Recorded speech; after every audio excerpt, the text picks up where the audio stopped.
మనం సంపాదిస్తేనే ఇల్లు కట్టేటువంటి పరిస్థితి లేనటువంటి కుటుంబాలు చాలా ఉన్నాయి.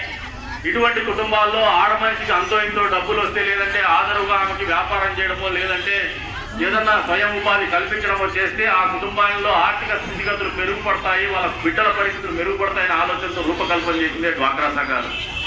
ఇటువంటి డ్వాక్రా సంఘాలకు అధికారంలోకి వచ్చిన వెంటనే మాట చెప్పినట్టుగానే ఏ రకంగానూ హామీలు వెనక్కు తీసుకోకుండా మీ అందరికీ మొదటి విడతగా సంఘానికి ₹1,00,000 ఒకవేళ 4 రోజులు లేట్ అయితే వడ్డీతో సహా కట్టినారా లేదా మీరే చెప్పని చెప్తాను. కట్టారు కదమ్మా మీకు.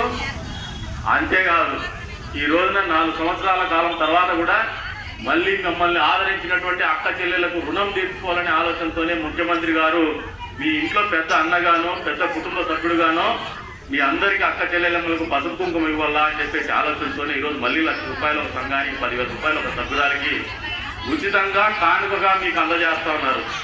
ఇట్టనటువంటి ప్రతిపక్ష పార్టీలు, అసహనంతో ఉన్నటువంటి ప్రతిపక్ష పార్టీలు ఆలోచన చేస్తామని ఇంత పెద్ద ఎత్తున పేదవాళ్ళకి మంచి చేస్తానడు, మహిళలకు ఇంత పెద్ద ఎత్తున మంచి చేస్తాడు, వికలాంగులకు ఇంత పెద్ద ఎత్తున మంచి చేస్తాడు, భవిష్యత్తులో మాకు నామరూపాలు ఉండవు, పుట్టగతులు ఉండవు రాజకీయంగానే ఆలోచన చేసినటువంటి ప్రతిపక్ష పార్టీలు సాక్షి పత్రిక కావచ్చు, సాక్షి ఛానల్ ద్వారా కావచ్చు, ఈ పసుపు కుంకుమ అనేది మీకు అప్పుగా ఇస్తానని ఒక దుష్ప్రచారం చేస్తున్నారు. మనస్ఫూర్తిగా చెప్తున్నాము, ఘంటాపదంగా చెప్తున్నాము, ఇటువంటి ప్రచారాన్ని నమ్మొద్దండి.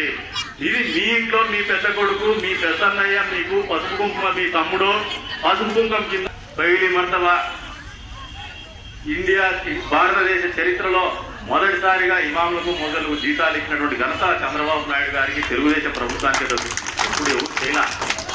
మస్జిదులకు